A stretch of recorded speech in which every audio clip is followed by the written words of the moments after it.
What? And we're live. What is up? Hello, crackers. We are here. We are live. We are awesome. No, we're awesome. I'm awesome. You're okay. I can't speak for you then. I'm awesome. Good evening, everyone. I'm Big D. I'm Lil D. You're not little. You shut your damn mouth, good sir. I hope all your town stuff melts in the heat. I hope all your orcs fail your 6-ups. I mean, what happens? And I hope you fail all your charges. Those fucking charge rolls, dude. Like, Jesus Christ. So, Oh, man. yo, little D. So,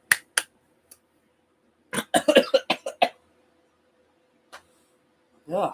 don't swallow your tongue. Shut the fuck up. Good sir. All right. Hello, So, everybody. we got a lot to go on, talk about this week. We got a lot of stuff going on. A lot of stuff going on in the real world. A lot of stuff going on in the world of Warhammer. A lot of stuff going on in the world of Warhammer Age of Sigmar. A lot of stuff going on in 40K. It is a busy first week of August. Yeah. What the hell, man? It is. It's August. Fuck. I didn't realize that. Jesus fucking Christ. Now, this is the same cycle we went through last year. Beginning of August was when Dominus came out. Oh, yeah. And then all the new starters came out. Oh, and jeez. that's what's going on in Age of Sigmar. Oh, man. I've seen the new starters. We're going to talk about that. We've gotten a bunch of games of Age of Sigmar in. And I'm going to talk about the new edition and my hot takes. Both of us. Hot takes. I've had some games. Hot takes. They're little. Hot takes. They're warm. Mine are hot. No, they're like warm, like lukewarm. No, they're hot. Have you seen my naked chicks? Naked chicks, they're hot. They're lukewarm. And listen, that's not even how Damonettes work. They're not she's, they're its. Get it right. No, mine are girls. Okay. If I have to go out and break out the Sculpey to prove my point, I will. No. Stop it. I'll give them big anime titties. Oh my fucking god.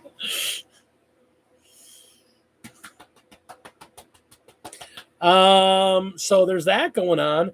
And speaking of big anime titties and my big anime waifu, everything is coming down on pre-order for Adeptus Sororitas this weekend. Oh.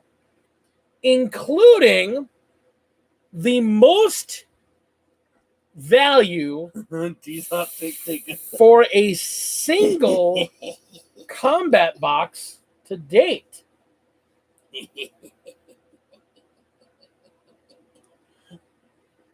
It's 430 points, sir. Get it right. And I'll have you know, I'm 1-1 in the Path of Glory. So one gigantic model is awesome, but it's not an automatic win. You're just grumpy because you suck. Even though it wasn't him that I beat. Yeah, well, he doesn't want to face you. I know. You know why? Why? Because he sucks. Well, I'm going to have to face you because yes. we have to do Path of Glory armies for Path of Glory. And we'll be doing that probably tomorrow. God. Yes. Oh, God. Yes. Why are you looking? Why are you? I'm not looking forward to 6 games where I get crumped the entire game. Why are you going to play 6 games? I'm sorry, 12? Why are we going to play 12 games? Are you saying that you and I are just going to keep fighting against each other so that we rack up glory points to beat everyone else in the league just to be jerks. That's not my plan. I want to earn it naturally. Okay, what else are we going to play with our armies if we're stuck at home? Warhammer 40,000. No. Oh, yeah. No, I don't even have Oh, I don't yeah. even have an army. Yes. Good evening, Tina Raven. So, I don't have an army. you play my wolves. I don't want to play your wolves. You play my Imperial Guard. Oh my god. You can play something, put it on the table. I don't care. I'm going to shoot it. Want to play my orcs? No, I don't want to play your stupid orcs. Orcs are awesome. They're stupid. No, they're fine. I like your orcs. All jokes aside. All jokes aside, you know what? You could play Sisters of Battle. I don't mind shooting them off the board either. I don't have a sister battle army. Well, Neither do you. Well, it'll be great. We'll take them off the battle to preempt the battle. It'll be just like we actually played. Oh my god.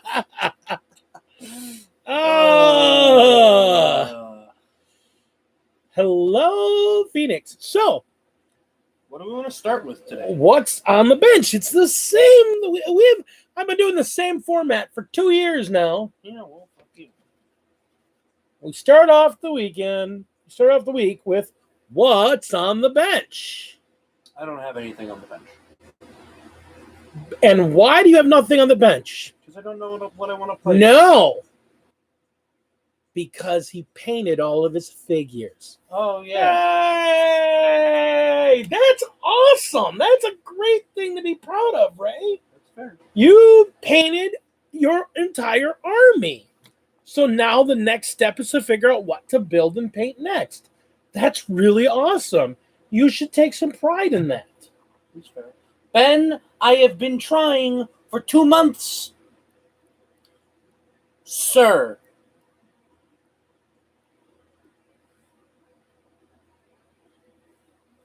Because places say they're hiring, and then I put in applications, and I don't hear anything back. And then...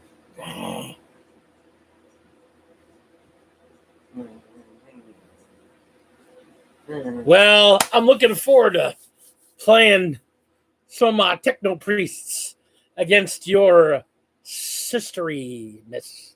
All right, so you've got all your guys painted, so it's time to start planning out next. Mythos, my man! I've got to figure out what I want to do for this narrative campaign. That's what I need to figure out what I want to do. No, you need to figure out what you're going to do for your next 400 points of Path of Glory. Well, that's easy. Cavalry.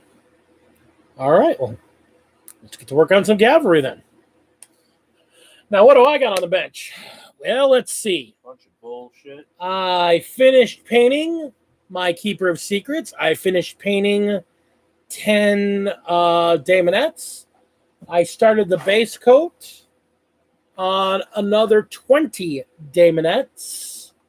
I'm working on a commission where a gentleman is paying me to build a bunch of Tau for him. So I have started building Tau. I was going to start building these guys. And then I open them up and I'm like, holy crap, they're metal. So I got to make sure I have. Their metal right there. No, that's heavy metal. Yeah, see, metal. They're metal models. No, heavy metal is a painting style. But they're metal. Heavy metal means a painting style. No, it was metal, so they're metal models. Why How don't are you know that? how are your fingers so wide and so short? It's like you have a handful of thumbs. You're a piece of shit. That's what you are. Look at that. It's 5 thumbs. Well, my thumb is just... No, but they're not big thumbs. They're 5 little thumbs. I hate you. Your fingers are... What the fuck? I have hands that I work with. Look at these soft hands. They're not soft. Look at these soft hands. They're fucking covered in calluses. Soft hands. You're the one who's been sitting at a fucking desk for your entire career. Soft hands. I'm like, oh no, I'm just gonna sit here and tap away at a computer. Look at these hands. No, that's all I do is I use a computer and go, oh, well, sir, how can I help you with this? Yes, I know what you do with a computer, so let's not go there. Yeah, shut up. What the hell is this? What are you looking at? What are you doing? What does that look like? Why is there liquid inside? There's not liquid inside. It's solid. You sure? Yeah. It's your head that's liquid. Mhm. That's solid. Is there a piece missing here? Yeah. My What? print failed. Oh. That's why the printer's turned off. Because I have to go in and clean out the printer because the print failed halfway through. I was printing a big symbol of Slanesh, and halfway through the print it failed. And You're a fucker. will you watch the language? No. I will demote you.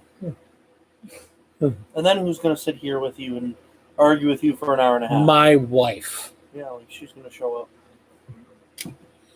Dude, you're going to say it like that. She's going to come in here and start swinging. So, yeah, he's had me build him the sniper drone team, and these things are metal. So I got to get some. I've got super glue, but I probably want to get some activator or something just to hold them together. They are heavy. Apollo could sit in this chair and argue with him the whole time. That's fair. Apollo would just be like, "I love you, Dad." He gives me. I want to paint models. He gives me more love and respect than you do. I love you, Dad. Do you know how much of my time I've spent preparing this game that I'm running for you and other people? I love Do you understand how much time and effort I've been working on this? Would I do that if I didn't love you guys? No. If I didn't love you, Nick, Jess, and Shannon, I wouldn't do it. But I did. I do. So shut the fuck up. He's got issues. I have been working nonstop for the last month on this shit. So, I also have a bunch of other things from the person I'm building this stuff for. I picked up a bunch of stuff today. He's got a bunch of dreadnoughts and some other stuff I got to build for him. So, I got a bunch of builds on the horizon.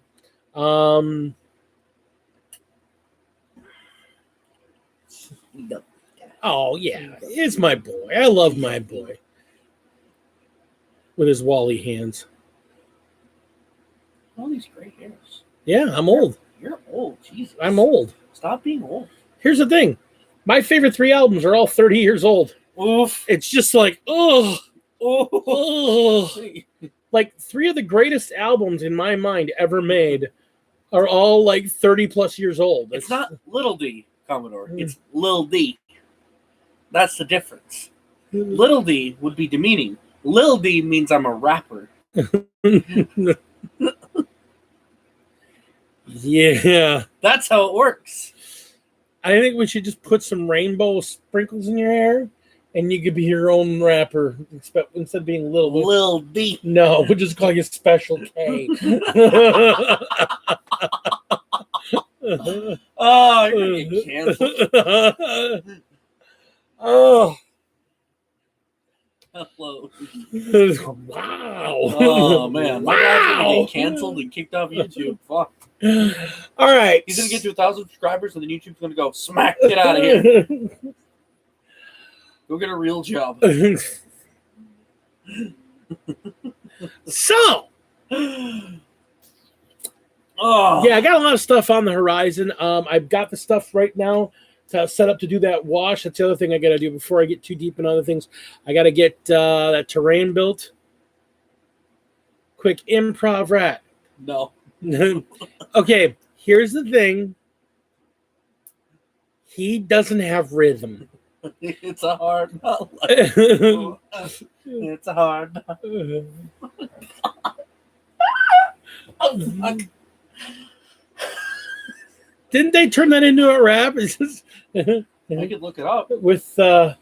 With Mike Myers as Dr. Evil rapping. I could look it up. I don't want you to look it up. Not look it up. Be the soundtrack for the stream today. No. Yeah. So anyhow, we also built some books of orcs. We got them primed. I got my juju back. I'm like in the mood to like build and paint and prime and all of that. It's not really. It's because I got a new job. And because of me. And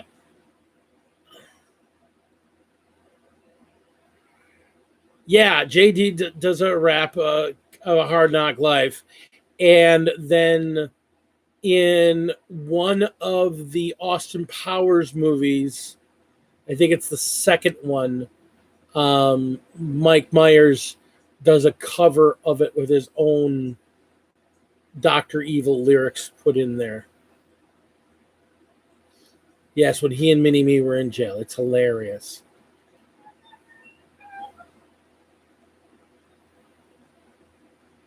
Anyhow, so that being said, let's move on. Let's continue on this topic. Age of Sigmar. Ugh. So Age of Sigmar 3.0 is in full swing. Nobody has codexes, and it doesn't matter, which is really weird compared to Warhammer 40K, which is like, if you don't have your codex, you suck. The balance is strange. The balance is there. Yeah. Like,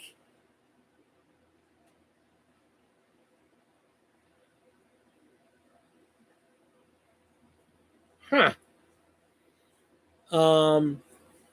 What? I don't know. She looked grumpy. The balance is there from everything I've seen so far. I mean, there are some abilities and some powers that are far more powerful than others, and we've only seen limited games. We've only seen 600-point games so far. Yeah, for example, I was expecting to get stomped by the Cruel Boys that I faced. I was expecting, like, oh, they're new models with new rules and all this stuff. No. No. We, like,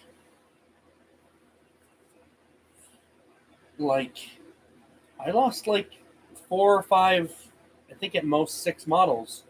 Yeah, that's the whole thing. Everybody's using the old codexes, but everybody got, like, some new war scrolls and whatnot, as I understand it.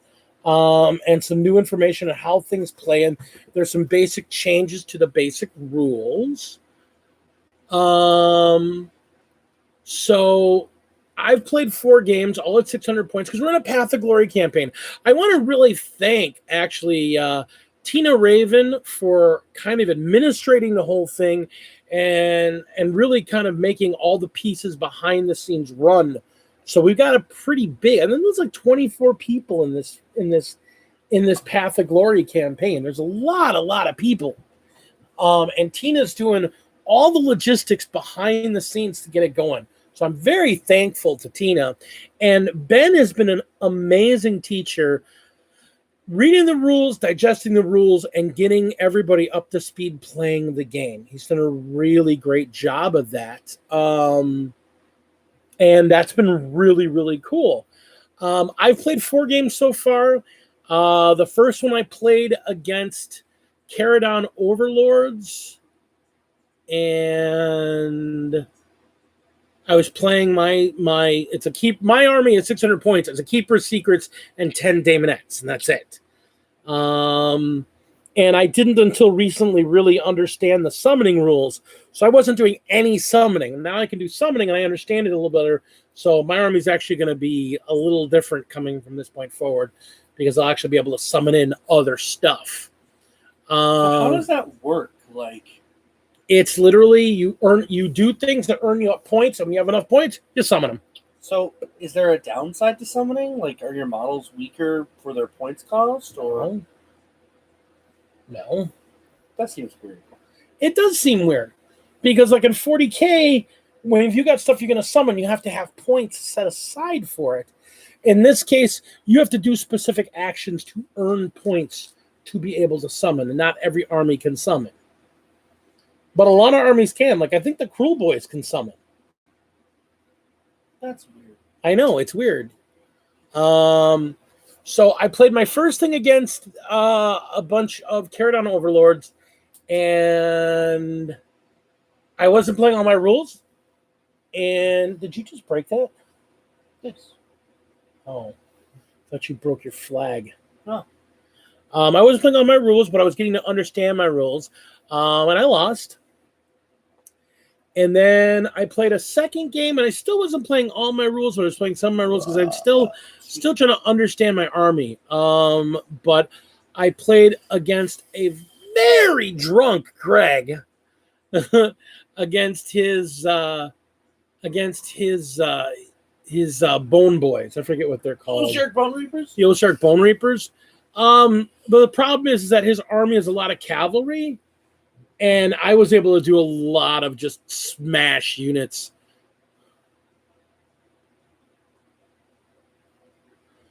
It's not a spell. Summoning is not a spell.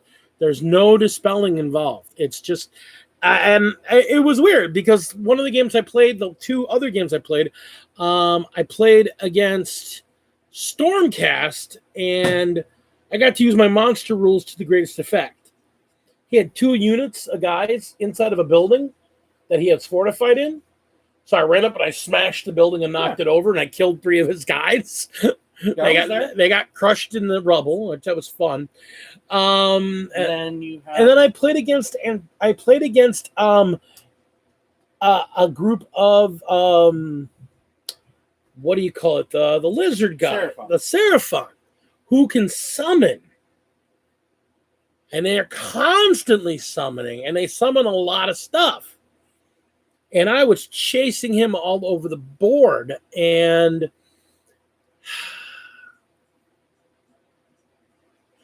if I hadn't played aggressively and tried to go after him, I might have been able to just win by just forcing him to come to me.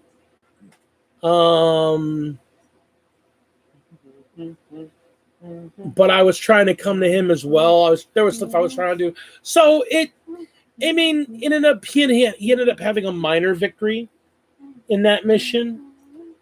It would have been a minor victory for me if I had played passively, which isn't my style and it isn't my character style. And that's the other thing that's neat about it, is that because it's narrative, you're kind of almost role playing with this. It's interesting. It's like it's doing the stuff that I think Path to Glory is kind of like Crusade, and there is the paperwork involved, but gosh, it just seems like so much easier and so much better than Crusade. Crusade's super complicated and got lots of extra stuff to track, and this just seemed pretty straightforward. I don't know if I agree. I was reading the Crusade rules the other day. They seem like the exact same, except with less like dedication towards your territory and stuff. It seems like actually Path of Glory has more complicated rules than Crusade does. Crusade had all these allocation points and secondary points and all this stuff, and I don't know. Maybe I'll sit down and look at it. I'll let you, Mr. Role-Playing Game Guy, look at the Crusade rules and see if you can figure them out. Because I tried looking at them, I tried reading them, and I got lost twice trying to read them. No, that's fair. I don't know. I like both rule sets. I think I prefer. Actually, I don't even know if I can say that. I like both rule sets. The rule sets are very different. That's the first takeaway. Age of Sigmar is not 40K.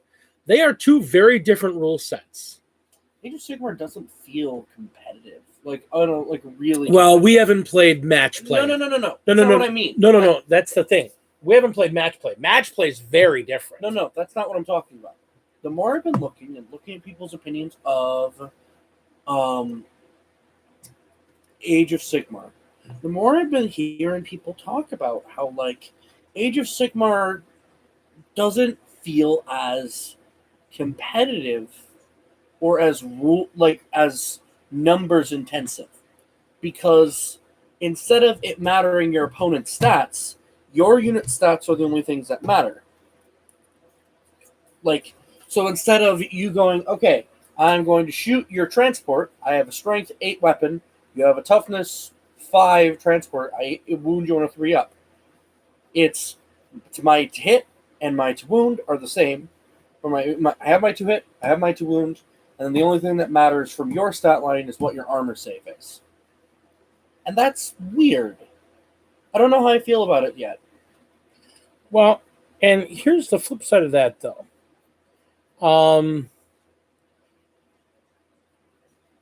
That's true, but then you go back to the whole all-comers thing.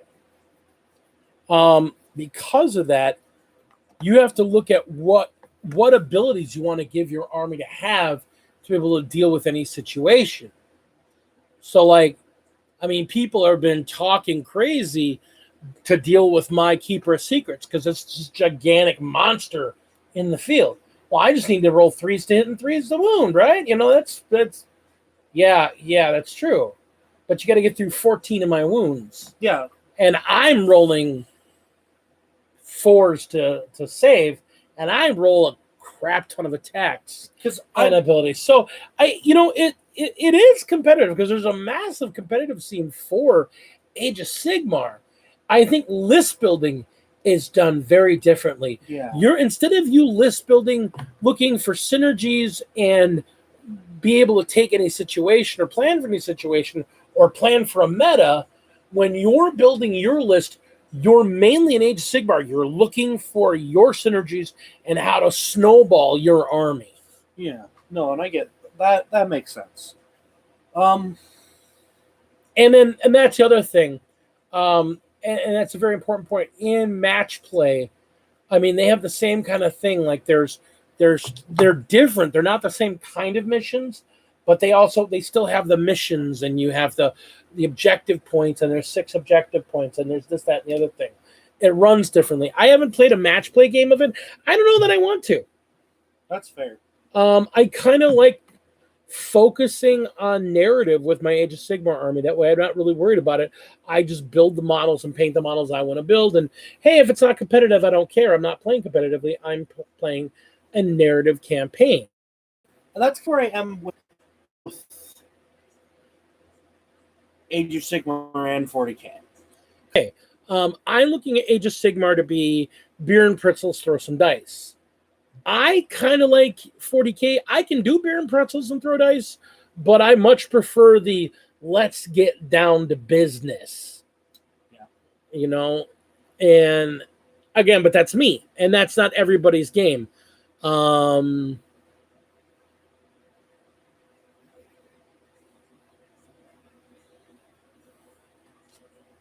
It's like I want to play 40K and like Age of Sigmar with you.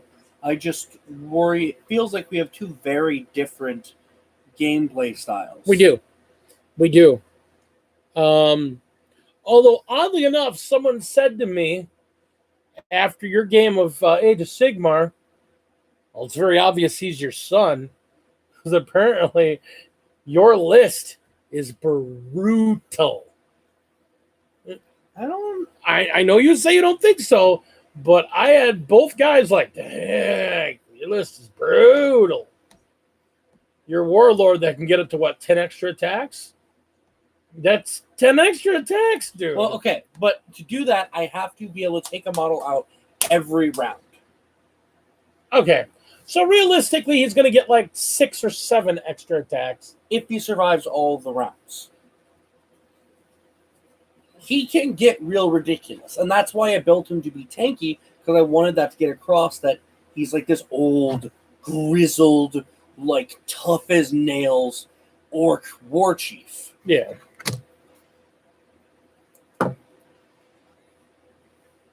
Well, like I said, you know, I don't think it's part of the reason why I want to do this narrative storytelling thing with 40K to see if I can kind of direct myself a little differently. But the thing is, I won't be playing much of that. That'll be me kind of storytelling and getting other people to play.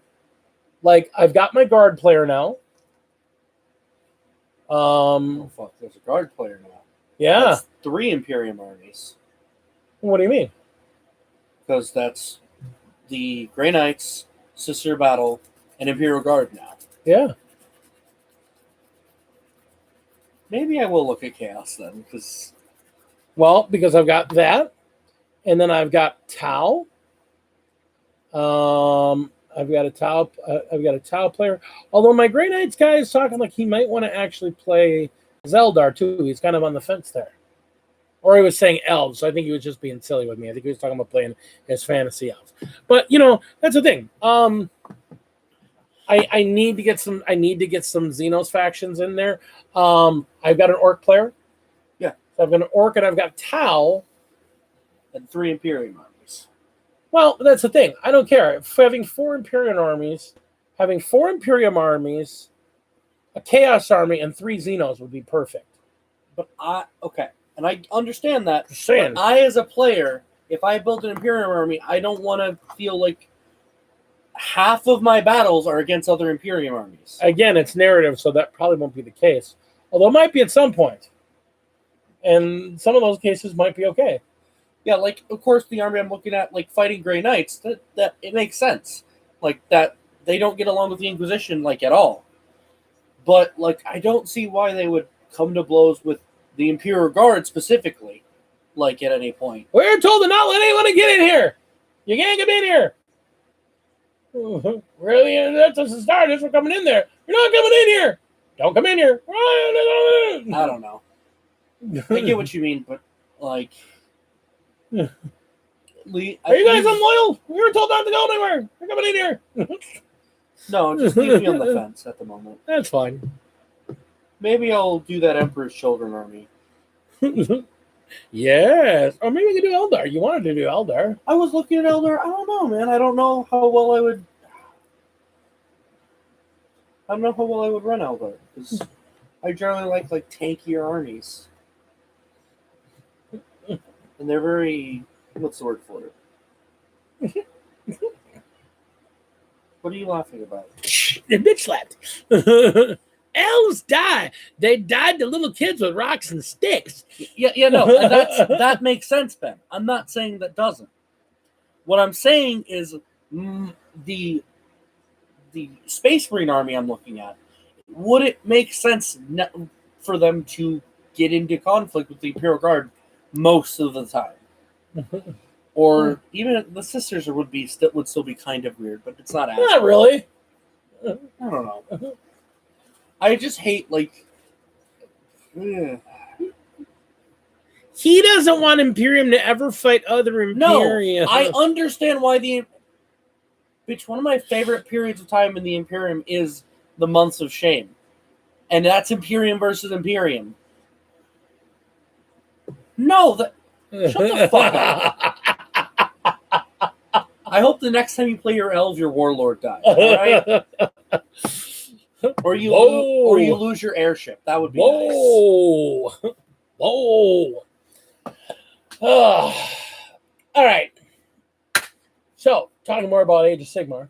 Oh, we're talking about Still talking about more about switching topics on. No, I'm not done with talking. Okay. We were talking about how narrative feels and how it doesn't feel. Okay. So, the thing about Age of Sigmar, the thing that came out last week was the 3 starter boxes.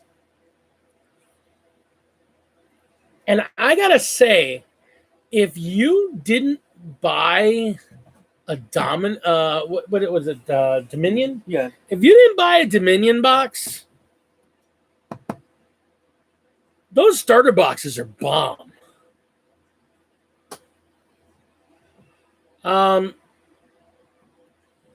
Whoa! Can't do Saturday night. Yeah, he can't do Saturday. Saturday nights don't work for me. Yeah, that's why I said I got to do Saturday mornings or afternoons.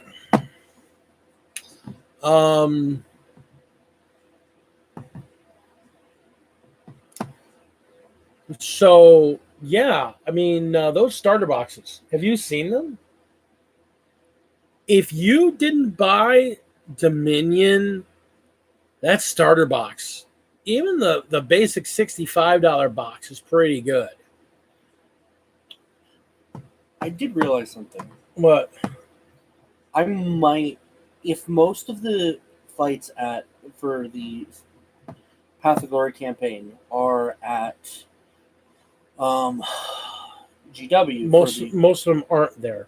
They just happen to be there that day because nobody was there. Because I was worried for a moment that I might have to change armies. I might have to retool the whole thing and then shelve my orcs and maybe run Stormcast or something. I don't know. You shouldn't have to. You just won't get many games against Tina and Ben.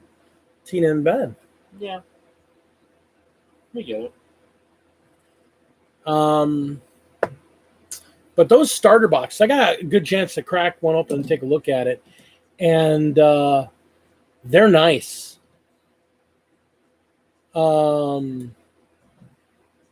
They are nice. There's a lot of figures in there. And that's the thing. They're almost identical in the way they're doing the layout, like they did the 9th edition 40K boxes. So, the basic starter box, the low cost one is, an HQ and 2 units for one side, and an HQ and maybe 1 or 2 units for the other side. And then the second tier is a couple of HQs and a good bunch of stuff for each side. And the third is the same as the second box, but they added in terrain and a playboard. And the terrain, it's funny. In Age of Sigmar, I don't think the terrain matters as much as it does in 40K. At least I didn't think it was going to. And then the whole mysterious properties thing happens where they get random abilities.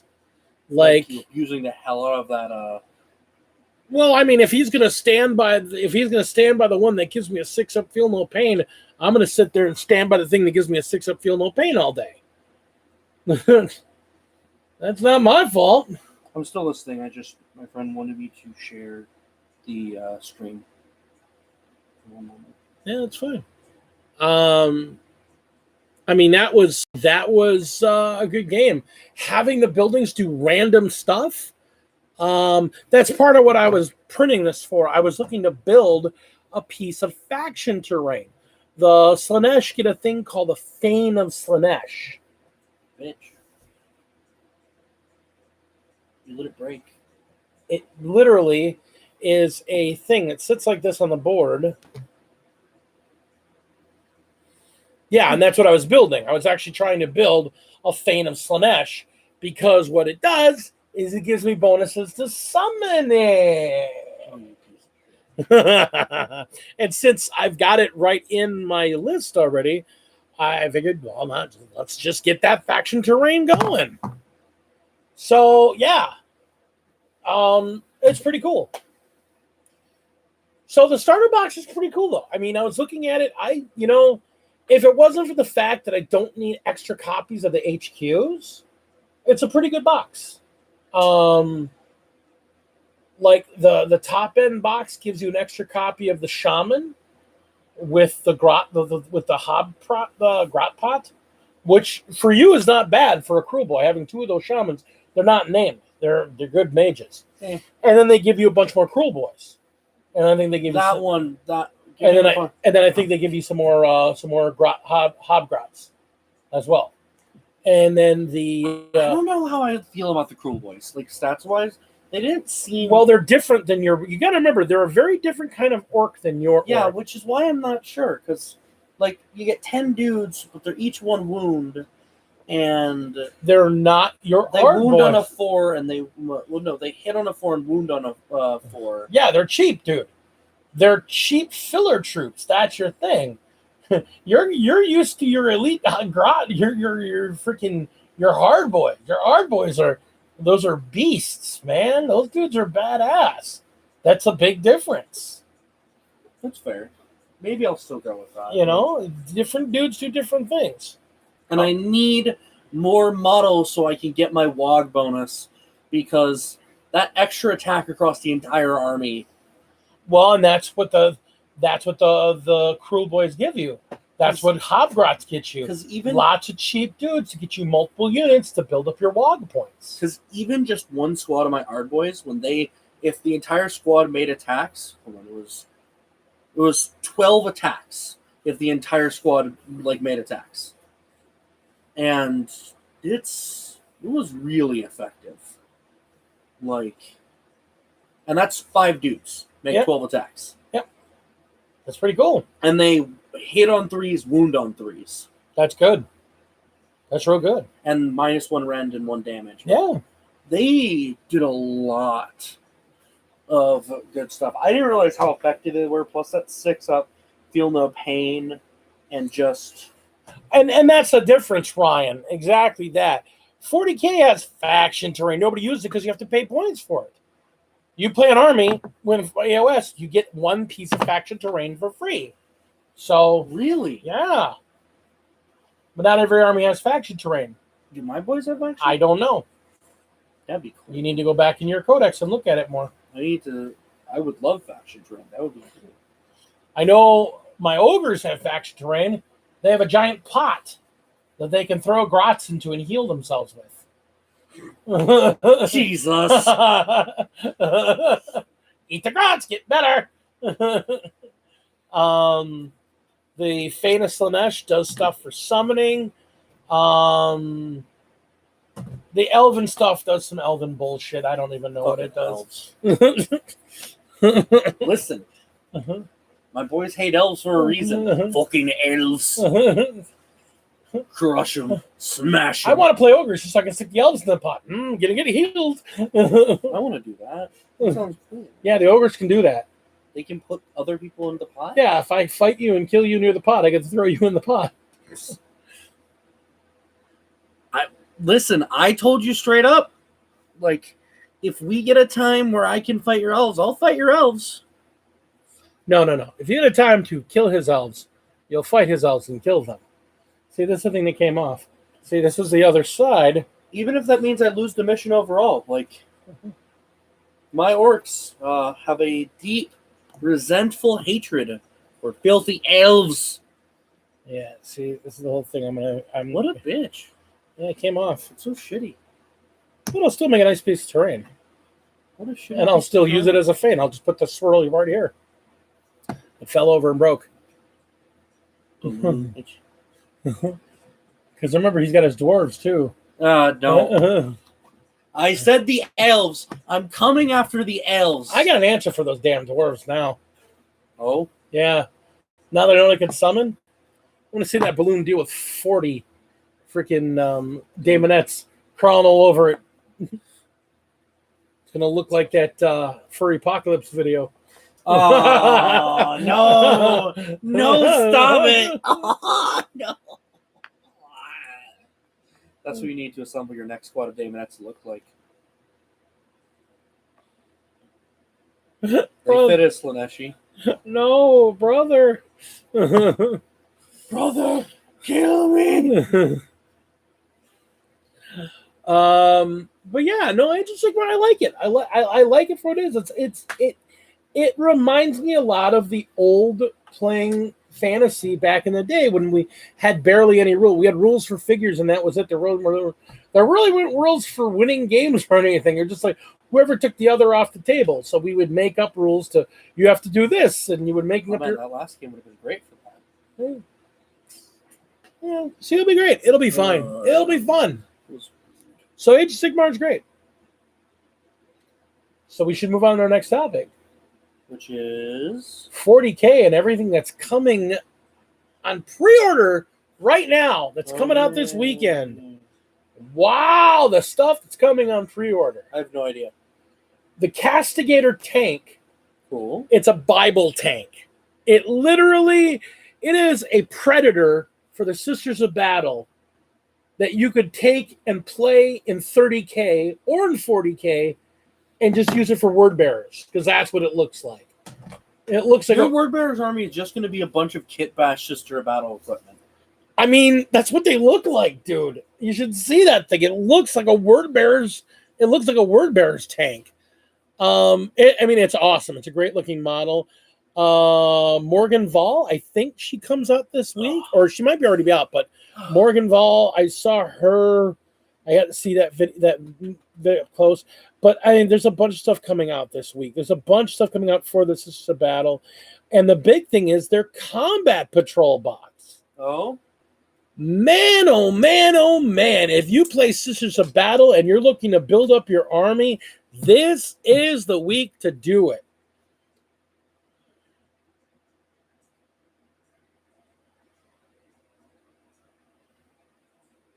Yes, I personally do. I have 5, actually, because I have both a Space Wolves and I have a Codex compliant Astartes army. Father, they fit. That's what they're supposed to. That's what they're from. Oh, she's out already. Okay. Well, I know there's a lot of stuff. There's a lot of stuff coming out this weekend. Yeah, I mean, if you're looking to build a Sisters of Battle army, this is the week to get into it. I'm not going to play Sisters of Battle. I'm not going to touch them. I'm not going to play Sisters of Battle. Really, as far as Imperium goes, I have other armies. My Wolves are my big boys. My Admech are my other big boys. Those are my main two. I've got my old school Codex compliant Marines that I'm building slowly. My army concept that I'm going to build a full 1,000 unit legion. There will be 1,000 Marines in that army when it's done. There's the big red banner bearer. There's the combat patrol box. There's the castigator. There's some other unit for them coming out. There's a bunch of Sisters of Battle stuff. The big thing is, like I said, I keep going back to this combat patrol box. Mm-hmm. Okay, now this is where I gotta go. This combat patrol box is bomb.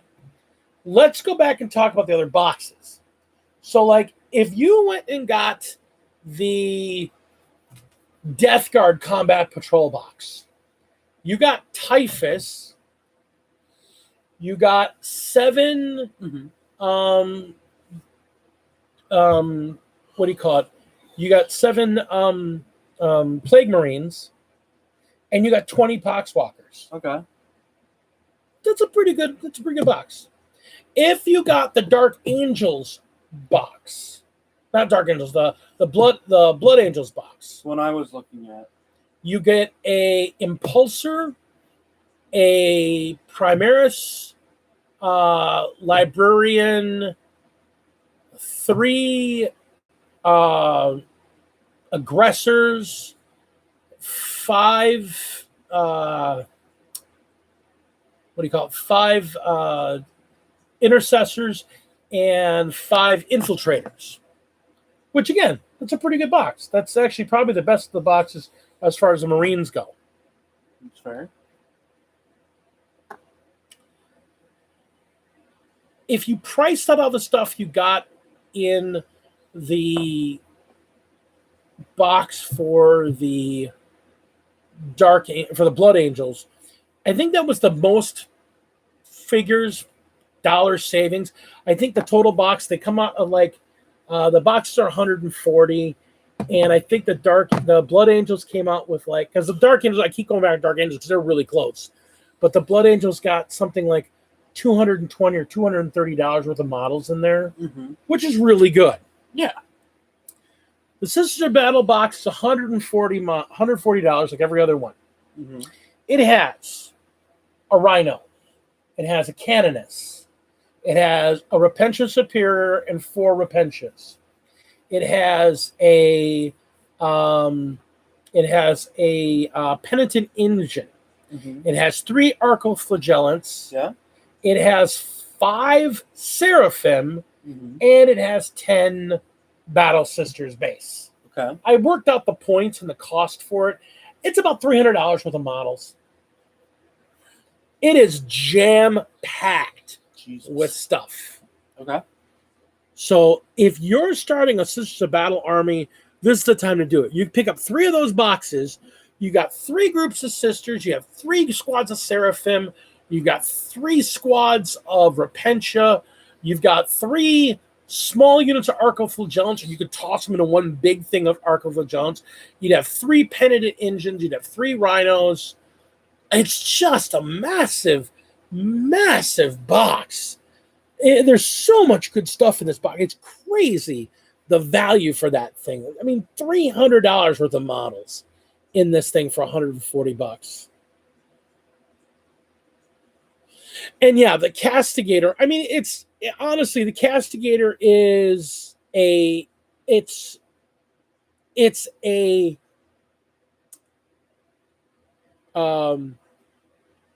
what do you call it? What's the Rhino-based tank for the Marines? Why can't I think of it right now? The Rhino-based tank? Yeah. I have no idea. I can't now. I'm blanking on it. It's basically the rhino-bodied tank that the Marines have, but instead of it having either twin las or twin autocannon up top, it's actually got a tank gun up top.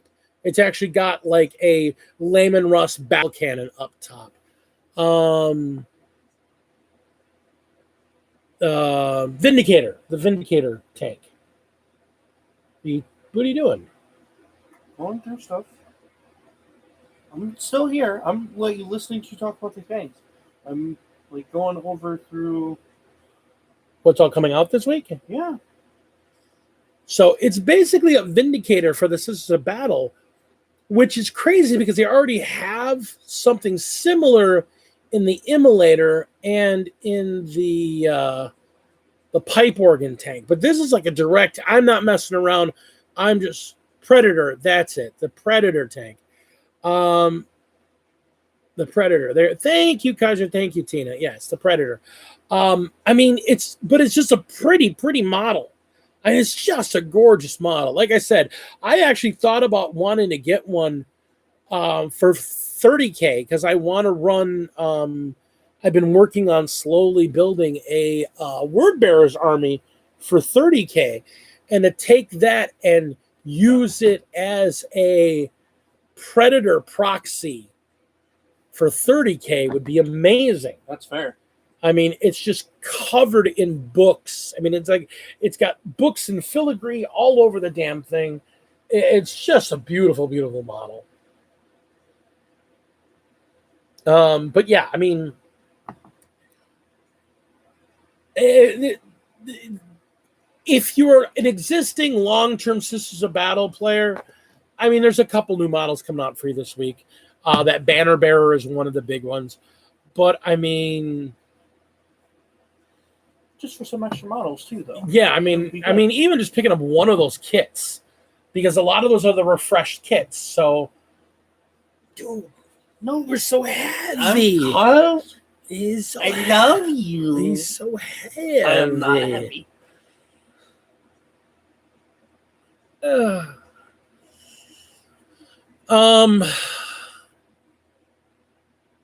So yeah, I mean, the Sisters of Battle stuff looks great. There's also a little bit coming out for. I like how they're slowly trickling. Like every other week, they're dropping more stuff for Necromunda. I was really worried that they were going to just drop Necromunda altogether. Yeah, they make money off Necromunda. Like, they make the problem is money off Necromunda. The problem is I don't know anybody who plays, and it sucks because they're all in Europe. I don't know. I mean, I really wish I knew people that played Necromunda because Necromunda is a fun game. Everyone who plays Necromunda is in Europe. I think I'm joking. No, I hear there's a everyone who I've talked to who plays Necromunda is European. You know why they don't play Europe? You know why they don't play Necromunda in the States? Why? It hits home too hard.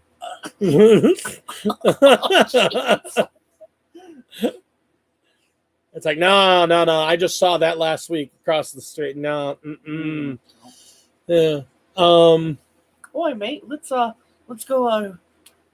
Put up this other gang, eh? You know, in the United States, we call that Tuesday. Yeah. We don't need a tabletop game for it. We can just go outside and do it ourselves.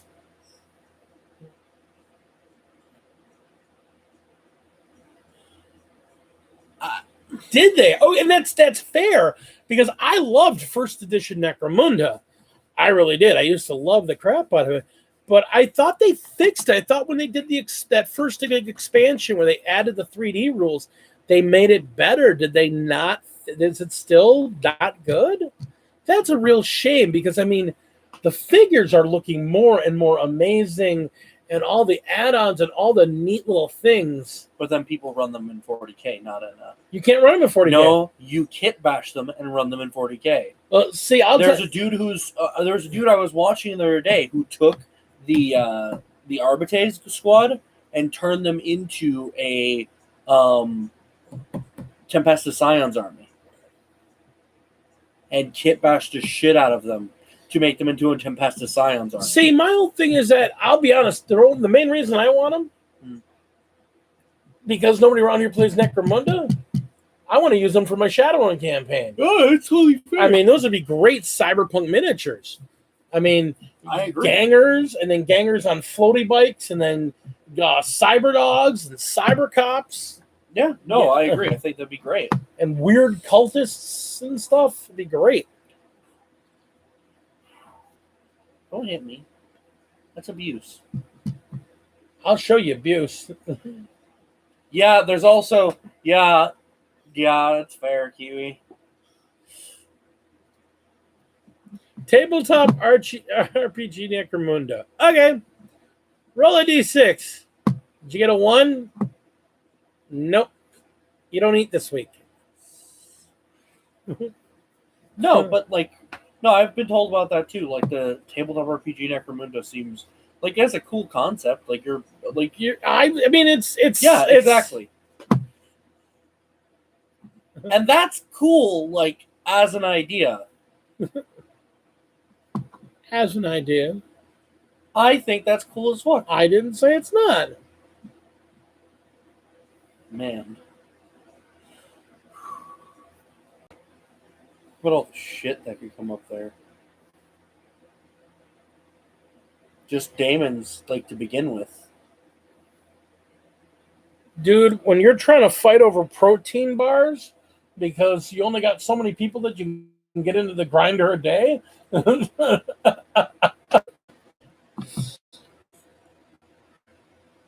I'll tell you, the big thing I love with Necromunda is all the terrain building. Like, I've seen some people make some really great terrain to fight over and fight around. And having a plastic Zone Mortalis was really good, too.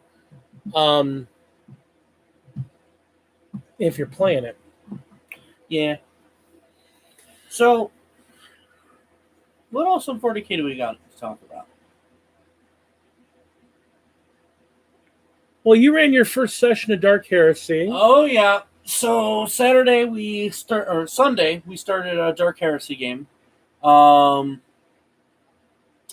It went really well. We got a lot of role-play in. The group seemed to enjoy the characters and their own characters, and the interactions were good. Hang on a second. I'm going to quick interject here. That is what I've actually been wondering about Kaiser. I kind of think this. I was wondering the same thing. I'm wondering if the sisters that are in the box are the monopose sisters. But the problem is that I don't remember what was in the release box, and if there were monopose Seraphim in there that weren't convertible to the other two types of jetpack girls, because they very specifically called them Seraphim.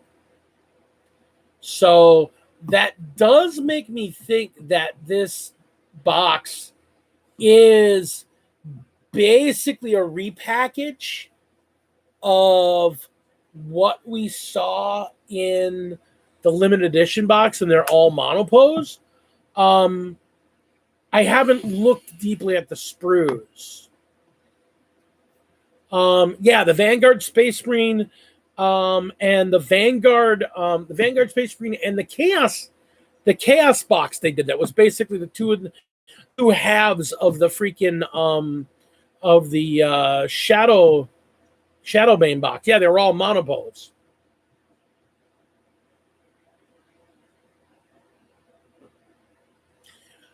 You don't think any other ones did it? They didn't, but I agree they didn't. But they did do it in Start Collecting boxes. There are a couple of the Start Collecting boxes that used monopose kits. If they don't, that's great. And honestly, if they do and you're a starting player, that's still okay, I guess. It's just, it now gives you a lot less reason as a veteran player and collector to grab those boxes. And I guess in the end, that really is their goal. Why are you digging through my stuff? I'm looking at different boxes. Keep going. Keep talking to the stream. Quit digging in my stuff. Quit digging in my stuff. Oh man, these are orcs. Yes, it's my Orc Blood Bowl team. Oh nice. Don't pinch me. Keep talking to stream. Stop getting distracted. You're supposed to be a good streamer. Distractions can't pull you away from the stream. I do agree with you on that one, Kaiser. I mean, it would be a shame if they did just put the mono poses in there.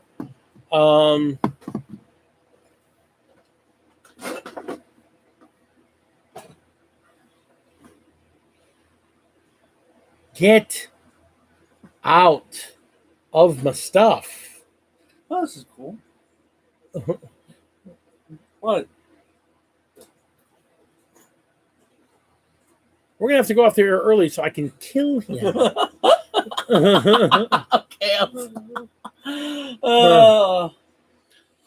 Yeah, I mean, it's good to keep the cost low and put a lot of figures on the board. I'm curious. I'm interested to see. I'm probably gonna dig into the sprues. I should probably dig into the sprues. I didn't look that deep into it. I didn't think about it like that because I didn't realize the original ones were monoposed. I didn't look that deep into it because I wasn't getting the box. I mean, you're not wrong, Tino. That's fair. That's true. Oh, hey. Get out of the boxes. No, I didn't realize this is my original too. Yes, I kept him. I'm looking at stuff. Stop being mean. You don't need to look at stuff during the stream. Yes, I do. That's important. Stop being mean to me. I mean, there's a certain charm to old models. Okay, but there's a difference between old models for Space Marines, which are charming and cool, and old models for Sisters, which are that sounds like there's a problematic. They're not problematic. Okay. Do we really need to look back at the website and look at the one sister model that's left from the old kits? And look at that model. What, the canoness that's standing with her foot on the rock? The canoness that would have already broken her ankle like 10 years ago. The canoness that is standing with her foot on a rock that somehow her knee is high enough up that it's almost at her shoulder. And listen, I'm not fully against power heels. Power heels can be cool. But I mean, the Night Sabers did them great in Bubblegum Crisis. And like I have people like, for example, like there are people who I run games for who think like the idea of power heels are cool, but there's only so much. If you're gonna put power heels on, it has to fit into the rest of the aesthetic. Repentia. That's all I got to talk about. Yeah, that's all I got to say. The old Repentia models. Chicks with swords in thongs. They're awesome. They're basically using purity seals to cover up their dangly bits. That's fair.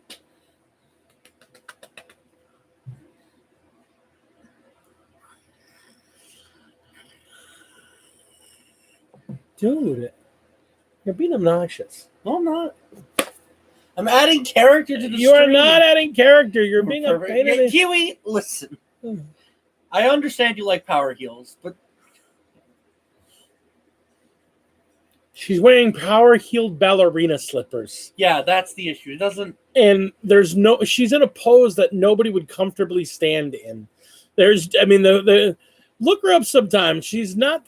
She's a named canoness on the GW website, and she's still for sale on there because she's a classic figure, and man, is she problematic. But power heels are cool. I don't care. The Night Sabers from Bubblegum Crisis wore power heels and power platforms, and they worked fine, but that was part of the genre. Yeah. And they also had no skin showing whatsoever because they were in hard suits. Fishnet stockings. There you go. There you go. I had fishnet, like, stockings and bodywear, and you get a Predator. Listen, I saw this Predator conversion for 40K, and Yes, she does. She looks like she's a stripper and she's getting ready to put her leg around the pole and do a swing. It's hilarious.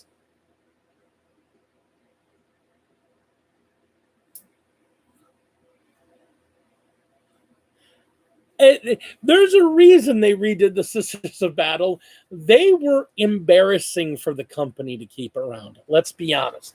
The big reason they did them, yes, everybody wanted new Sisters models. And the reason they wanted new Sisters models is because the old ones were embarrassing. Will you stop digging in all of my boxes? I was looking at stuff. I was looking at all the cool models you have. Yes. I was looking at all the cool models. They're cool. Am I not allowed to explore? Not the while cool we're on models? stream having conversations. I think it's great. It makes it seem like you're not interested in what I have to say or what our fans Well, of here course I have interest in what you have to say. But you know how I am. I like fiddling with stuff while we talk because it lets us, it lets me focus. So I can respond to you without having something else, like some other conversation topic that I try and bring up. Because that's how I am. You know that. Buy him a fidget toy. Yes. I fidget. That's how I've always been. He is a fidgeter. I honestly, most of the time, I don't mind it. He does what he does, and it's great because he reminds me of stuff that I have in there, like, my Gromben doll that's in there. That's going to be the tech priest for my my squad army. Oh yeah, it's gonna be great.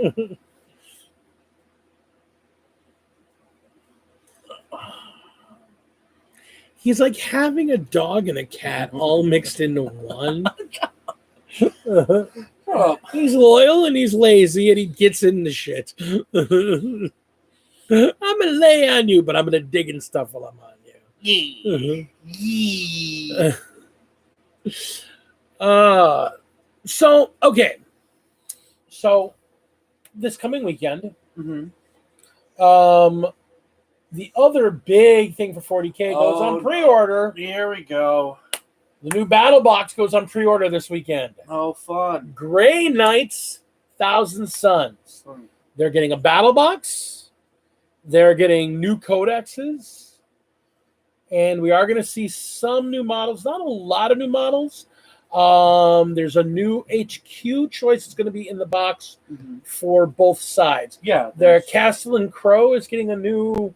But he's not being Primaire stuff. He's not. But we were looking at some stats earlier, and I mean, they're getting their 2 wounds. They're getting everything they want. Yeah.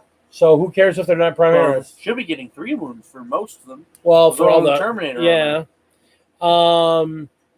But they still have that damn silly looking baby carrier. It's not that bad. It's silly looking. It's not that bad. Come on. It's silly looking. It's silly. How much other silly stuff? I'm just saying, the Sisters of Battle figured out how to make it look cool. All they have to do is encase his lower half so they're inside of the legs. Honestly, they should have encased the lower half and the top half. I feel like they shouldn't have seen the arms either. I feel like that's really weird. No. You know what the arms? You know what that arms? That's a callback to Aliens and the Robo Loader and the Power Loader. We already have the Robo Loader model. We don't have a Power Loader. Yes, we do. We have a Power Loader model. It's the Space Marine one. No, that's more like the Space Marine version. That's like the Space Marine version of a Sentinel. He's fully encased in the cockpit. He just got a roll cage in front of him. Fair.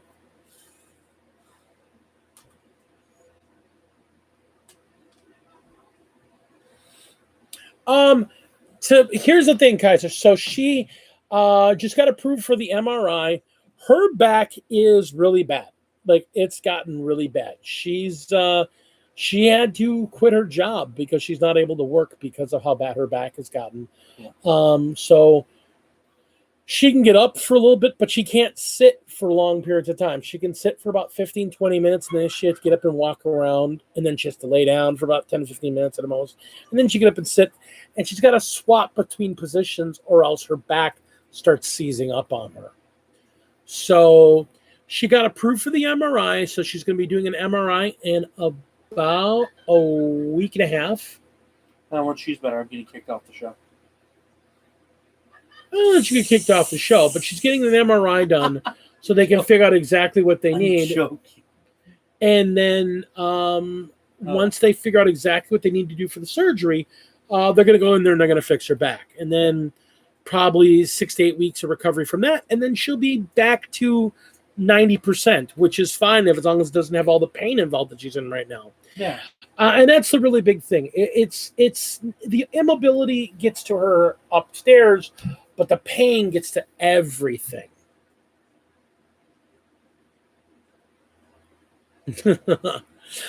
It's actually her second MRI. She's kind of used to it at this point.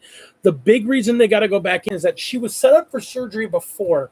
Now, I know our UK friends are going to be like, what? She was set up for surgery before, and then she lost her insurance 2 days before she was supposed to go in for surgery, so they had to cancel the surgery.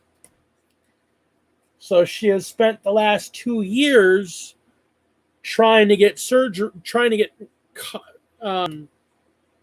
recovery so she could get insurance back up so she could get the surgery done.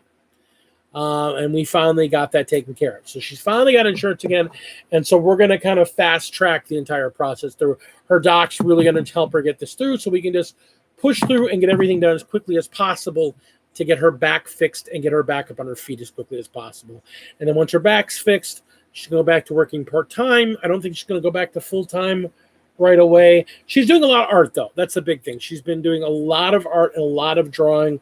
I'm going to get her to put a bunch of this stuff up on her Instagram because that's one thing she can do, because she can sit in her chair and draw, and then she can go lay down and draw there, and then she can stand up and do planning on it, and then she sit down and draw. So she can move around and work on it in between things. Yeah. It's really frustrating for us in the family because, I love Lady D. I love her to death. When she's in a lot of pain, she's constantly apologizing for it, but she gets real snappy because she's just in pain, doesn't have much tolerance to anything. So it's one of those things, like, it's not like she's hard to deal with or anything like that. It's just that she's not very pleasant at times. And I try to, I look past it, and but I mean, it's rough at times. I mean, she's a wonderful, lovely woman, but when she's in pain all the time, it just takes a lot of the wind out of her sails, and it's tough. Yeah. So that we are on the mend. So it's getting closer. Like I said, we're the MRI is not this coming Friday, but it's next week Friday, and then that'll give them a surgery plan. The last time they did the MRI, they had her hooked up for surgery within a few weeks. So that's the hope. So hopefully people will see her shining face soon. So yeah, the Grey Knights and the Thousand Sons. It looks like the Thousand Sons are all getting their second wound as well. So, I mean, they're getting there. But I still don't understand why they haven't just, the Chaos Space Marines. Here, there's this FAQ. Cool. Chaos Space Marines can now be on the same par. Just give them all 2 wounds. Give the Terminators 3 wounds. Let the Chaos Space Marines be on par at least a little bit. Why do we have to wait for the Chaos book when you've already been releasing normal Chaos stuff at the same time? I don't understand why the Chaos book isn't already out. Why I think it's really dumb. I understand some of the reasoning, but I still think it's kind of dumb that they released the Thousand Sons and the Death Guard before they released the overall Chaos book that affects all of the models. Well, the Death Guard and Thousand Suns affects specifically the Death Guard models and then the Thousand Suns models.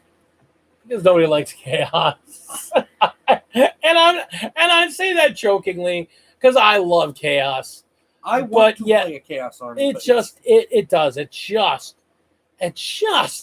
sucks. It sucks so bad that chaos is in such a bad place right now. I want to play Fabius Bile and the Legions of Bile. That is the Chaos Army I want to play. And I kind of want to. I'm kind of stuck because that's the other thing I'm looking at in the narrative campaign that's going to run. I'm stuck between a few armies because I think I want to run Chaos because we have so many Imperium armies. Suns. They'll have their new book. I don't want to run a Thousand Suns. So I don't like their paint scheme. I don't like. It is too complicated of a paint scheme for me. What do you mean complicated? It's 2 colors. Yeah, and all I have to line all the.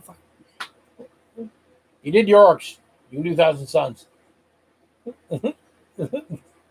You like their story. They got great narrative. Not really. Really? I really don't like their story. I think they're a bunch of whiny bitches. Wow! Like, all of them but Magnus are kind of like, yeah,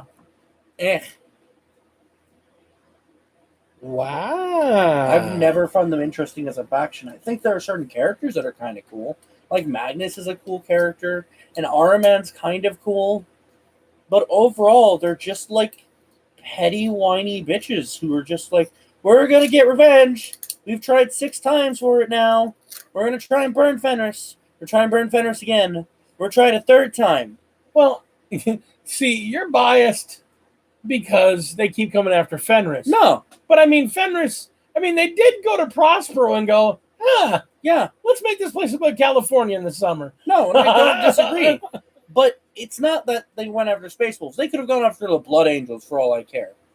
But it's the fact that they haven't moved as a faction since then. They haven't grown or evolved as a faction. But no faction has. That's the point of 40K. Nobody's grown or evolved. But I didn't even like them in 30K. I didn't like them as a faction in 30K. And no, Magnus did nothing wrong. I'm a loyal Space Wolf, and I'll tell you right now, Magnus did nothing wrong. This shit is all the fault of... Oh, it's Horus and... No. And then Horus, and then Lorgar, but actually Erebus. Yeah, this is all Erebus's fault. When the Emperor came to the world of the World Bearers, he shouldn't have humiliated Lorgar. He should have just killed Erebus.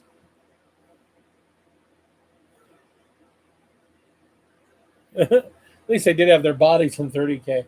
That's all Airman's fault, too.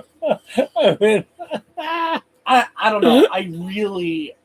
The Thousand Suns as a faction, they don't... I love them. They don't I'll be honest, I really love them, and if I didn't already have a full-blown Death Guard army, I'd really think about doing a Thousand Suns army, just so I can throw 2,000 points of Thousand Suns and 2,000 points of Space Wolves down and just duke. Maybe it's not the Thousand Suns themselves.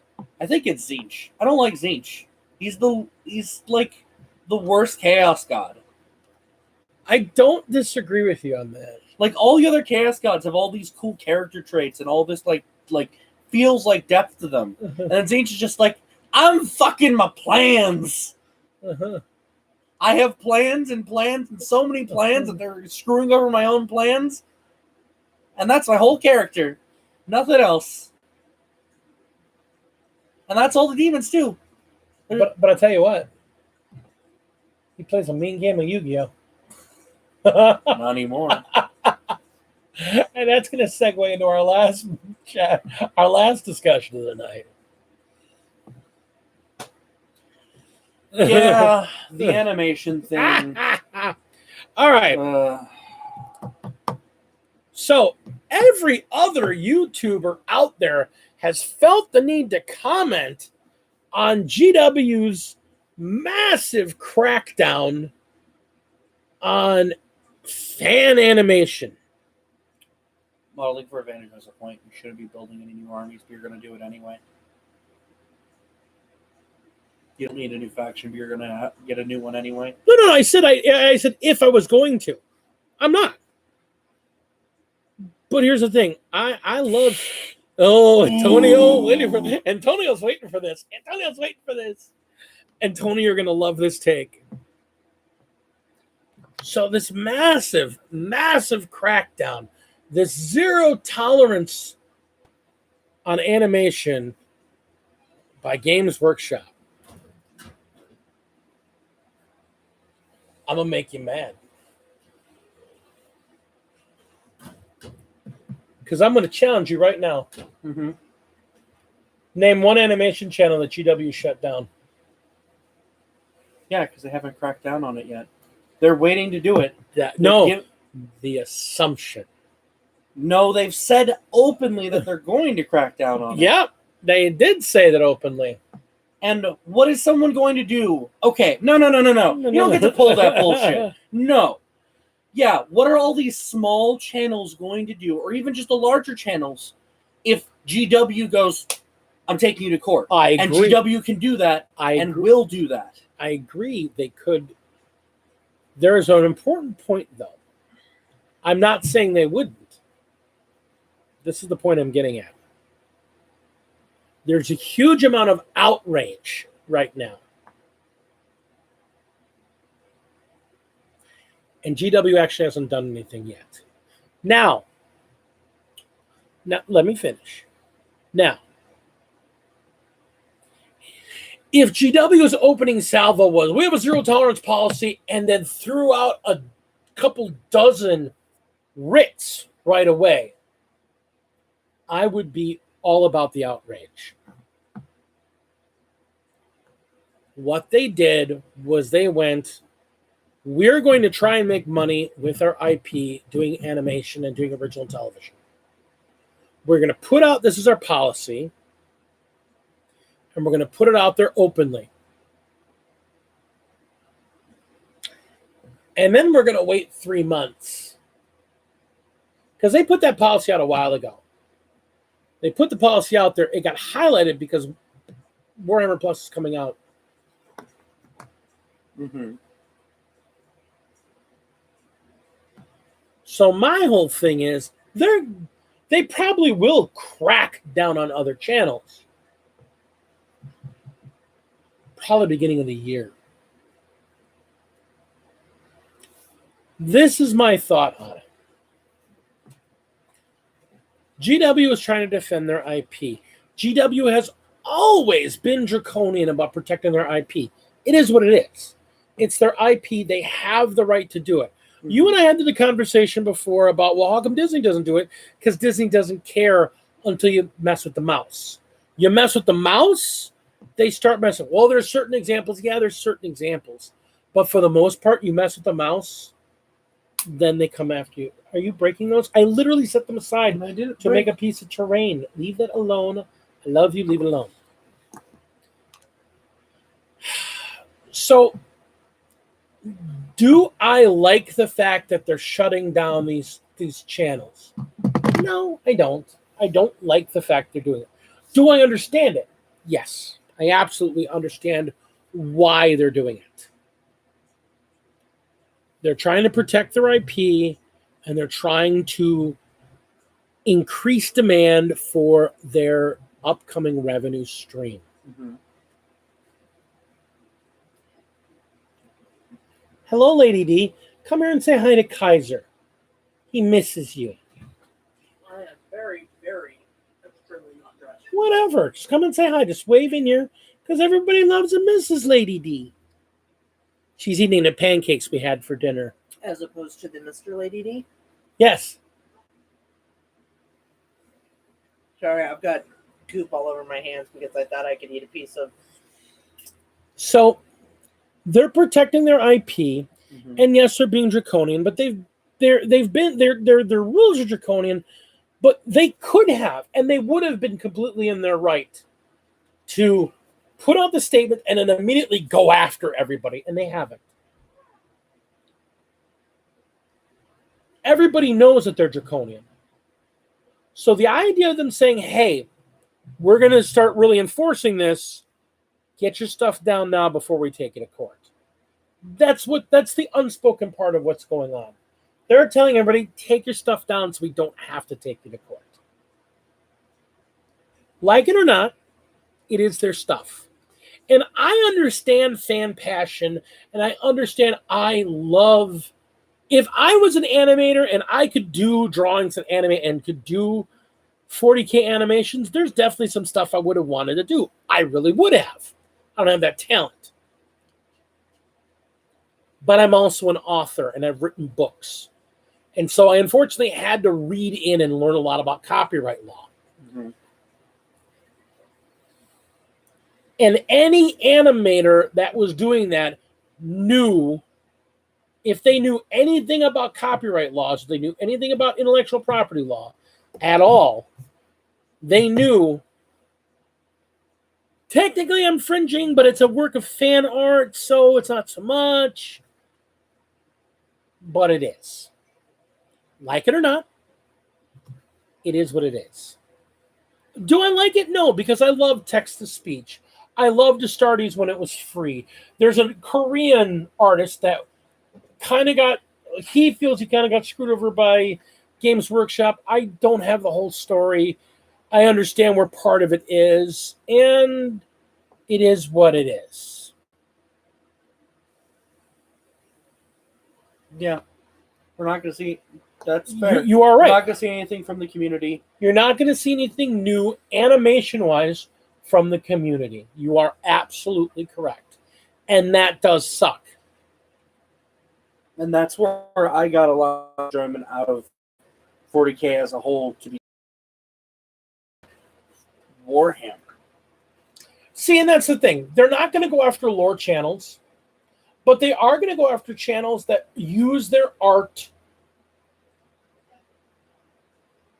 use a lot of their art, non-original stuff. But I'm honestly betting, much like a couple other big game production companies, they're going to have a bundle of, these are authorized graphics that you can use for your website, for your fan site, for your fan channel. A lot of other gaming companies do that.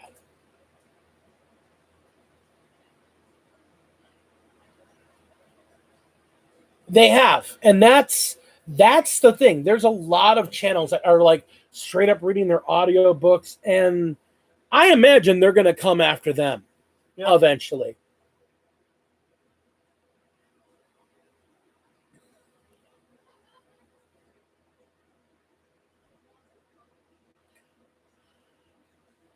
The big thing is, you will note though, and the point I'm going to be the big part about it, we talk about that, about them putting fences up. They're putting specific fences up. If you want to kit bash their models and showcase their models, they don't care. If you want to put a custom paint scheme on a model and run a battle report, they're not going to care about that. They probably want to see more battle reports. They probably want to see a lot more battle reports. Although because they want to see people playing the game, because that gets people to buy the game. So they're going to have battle reports in their thing, but it's the same idea. Battle reports are an advertisement to the game. They're kind of like, now you could say the same thing about the animations, but the big thing about the animations is that, and this is where things get into question, because I've gotten into arguments with people about certain things about animations. They're not canon. But if they present a really cool idea and GW decides to use that idea, who owns that idea? I mean, that's fair, That's a really gray area. But so do the battle reports. They're doing battle reports in their thing too. But the difference is the battle reports are not to make them money. The battle reports are to show the game being played. It's still Warhammer Plus. It's because, and you know what they're doing? They're getting high-end players. You can subscribe to be this person. I'm telling you, they're not going to mess with battle reports.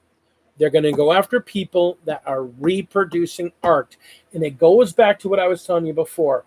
Art, pictures, moving pictures, and written word have really bizarre copyright laws about them because of Disney and because of the stuff that Disney's done over the years. But we're not talking about the fact like GW made the 3D models that people are using for their animation. Most of the time, it was the creators themselves who developed and made that 3D model to use in their animation. Yep.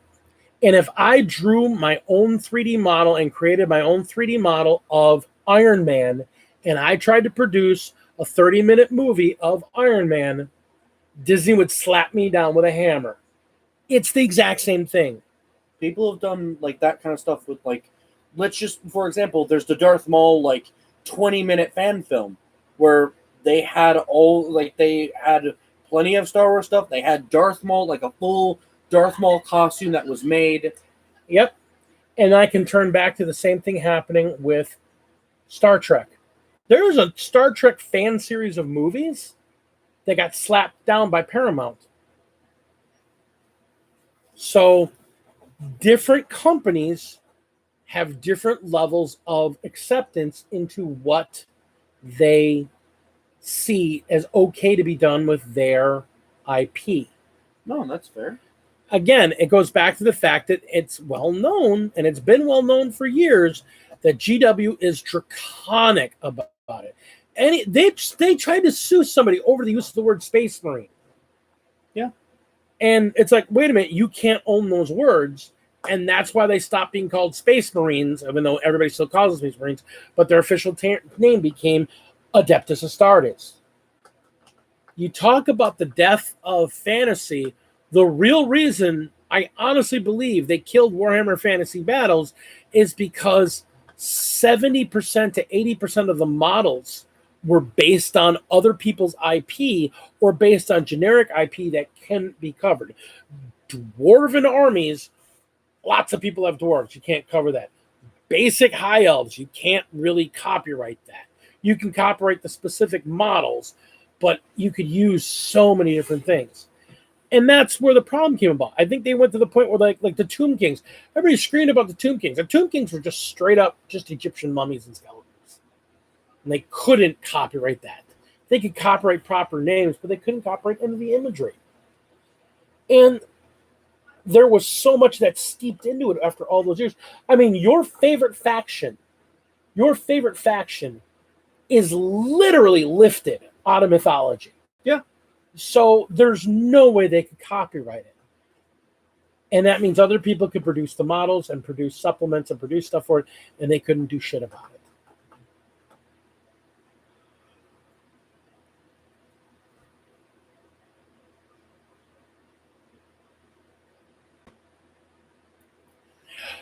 Yeah, Antonio. I mean, that's fair. I mean, it is kind of a funny situation where, there's all this talk about Yvraining and Guilliman, but they really have only had a few minutes of pretty much interacting with each other. So yeah. But because fan theories are something, they become a thing.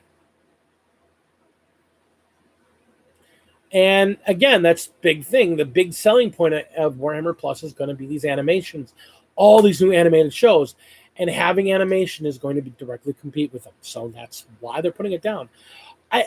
It's not a matter of agreeing with them or disagreeing with them, because they are legally within the right to do what they're doing. Yeah. It's a question of why are they being as draconic when people like Marvel and Disney aren't? And it's a corporate mentality. Different companies do different ways. Paramount has some of the most, the owners of Star Trek, have some of the most involved and dynamic fans. But you try putting shows out there, you'll get them out there, they'll get copyright struck in a heartbeat if they don't have, there's a bunch of stuff. Now they have a bunch of rules on what you have to do to be able to use their IP for that. And there's literally like a 2-minute preamble that has to run before every film and all this stuff. And even then, they slapped on a lot of things. So different companies do different things. Yeah. There was an animation company that was very popular here in the States during the 90s that every time Disney would put out a big animated movie, they would, within a couple months, would have a knockoff version of it. And it was often just terrible. But they were just relying on a loose interpretation because so many of Disney's movies were based on fairy tales, which you can't copyright. And they got blasted when they tried to do Lion King because Maybe the Lion King was technically stolen. yeah, except if you've From actually Kimba the White Lion. if you've actually watched Kimba the White Lion, it's really not. They're not that similar. But that's what brought the whole Kimba the White Lion into the forefront, because this one company got sued by Disney, and then the guys that went Kimba went, hang on a minute. So IP and copyright law is a real pain in the ass. Yeah. And unless any of us here are lawyers, I don't think any of us understand the completeness of it. But it sucks. I'm not going to lie. I'm not going to say, oh, it doesn't bother me. It sucks. There's a couple of really good animation shows up there. Like I keep going back to it. I love text-to-speech. I thought it was hilarious. And it got a lot of people into 40K. And it did get a lot of people. It got Lady D into 40K. Yeah. I mean, it was one of the big reasons she got into 40K. And it's gone now. And because of the nature of what it is, there's no way GW would ever bring it onto their channel. Yeah. And that's fair. But to point at GW and say you're an awful, nasty company for doing that, I think is ridiculous. I think they're a company protecting their intellectual property that they developed. I mean, now, if they were trying to go after, I don't know, other gaming companies for producing miniatures that you could proxy, because you could be using the proxy or game, but they don't look anything like your mods, but you could, that'd be a different thing entirely. yeah, but they have no grounds to stand on there. And that's the issue. It's a miniature game, and they could use it in our game. And again, they don't have any grounds. I'm just saying. They have no grounds to make money off of something of a lawsuit like that. They have no grounds to make money off a YouTuber. I learned a rule very early on in my life. For a person, I may not like him, but he gave me the best piece of advice I've ever gotten. Don't sue poor people. You won't make any money on it. And most people on YouTube are just scratching by if they're running on YouTube for their main income. Yeah, but they can get the money out of the Patreon or out of the... But they're just scratching by. They're not going to make that much. That's what I'm saying. The big thing is that'll be a lot of cease and desists. They're not going to directly sue people. They're going to slap people with cease and desists. And then they might sue people after they don't respond to a cease and desist after a couple of threats. I think for the most part, they're just going to be... No, that's fair. So, to not leave on a bad note. Yeah. About all the sour taste that anybody can have in their mouth about it. I'm going to put it very simply. I enjoy playing Warhammer 40,000. I enjoy playing Kill Team. I enjoy playing Age of Sigmar. I enjoy building models. I enjoy painting models. I enjoy playing the game. I enjoy building lists and planning fights and building terrain and everything else in the hobby. And I've played a couple other war games, and I have not found another war game that I enjoyed at the same level that I enjoy Warhammer 40,000. I'm not saying there aren't other war games I've enjoyed, but the world that Warhammer 40,000 put together, the world setting, the lore behind it, and the game itself all really come together to form a pretty top-end product to me. If because of this you feel you can't support Games Workshop, all the power to you. I hope you find another hobby you enjoy. I'll be honest, it's one of the reasons things like this are one of the reasons I canceled my World of Warcraft account, because of what went on with World of Warcraft and Blizzard in the last couple weeks. I will play games I don't have to pay any money to play for them, but I won't be giving them another dime of my money. Apologies aside, it's not going to happen.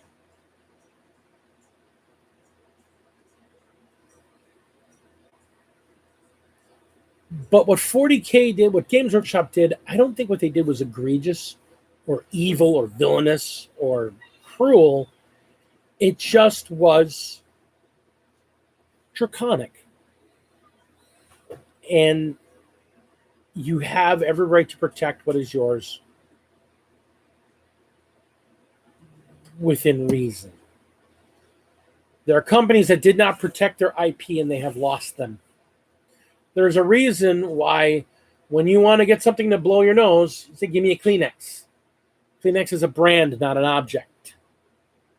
But the brand has become synonymous, and they're really having problems fighting to keep their name out of public domain. There are really great movies that didn't get filed for, and so they're in public domain. And now people can show them and not make any, the people who worked on these movies aren't getting any money for them.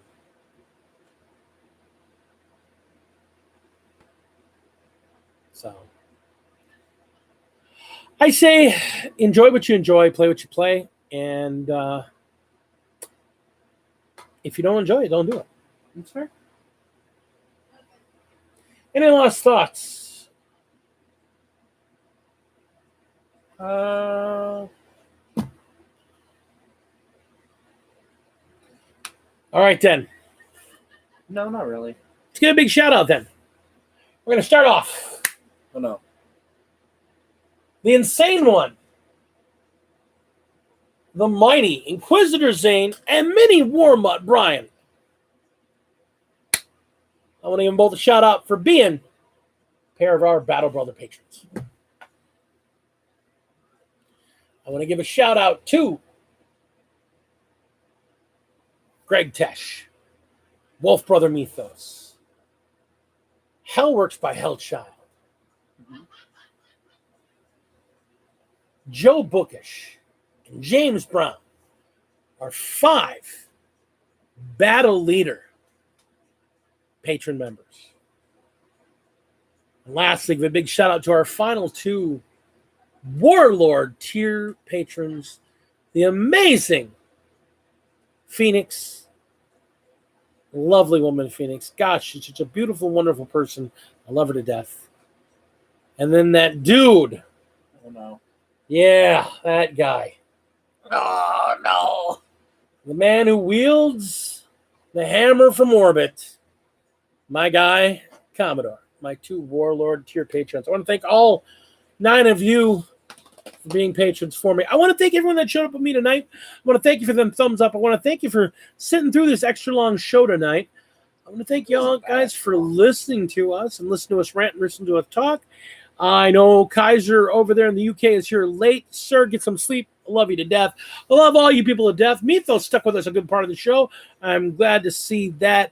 Antonio, Ben Carrasquillo, Tina Raven, Casey Denmore, Mr. Ryan Kirschbaum, and a couple silent people. Oh, no, Commissar Chipmunk's in there. I want to thank all of you for showing up and hanging out with us tonight. Listen to these crazy conversations we have. We'll be back next week. We're going to talk about what we actually found out about those sisters boxes. Are they monopose? Are they multipose? Are they any good? Yeah. And see what they officially announced to go on pre-order this coming weekend. Thank you so much for hanging out with us. And remember, everybody, it doesn't matter if you roll good. It doesn't matter if you roll bad. Be good sport and just roll them dice. Enjoy the game you play. And keep an eye out because we might have a battle report coming up soon. Real soon. Real soon. Love you all so much. Thank you so much. Good feelings, good thoughts, blessings and prayers to all of you. Be well, and we'll see you soon. See you, everybody. Game on. Ugh.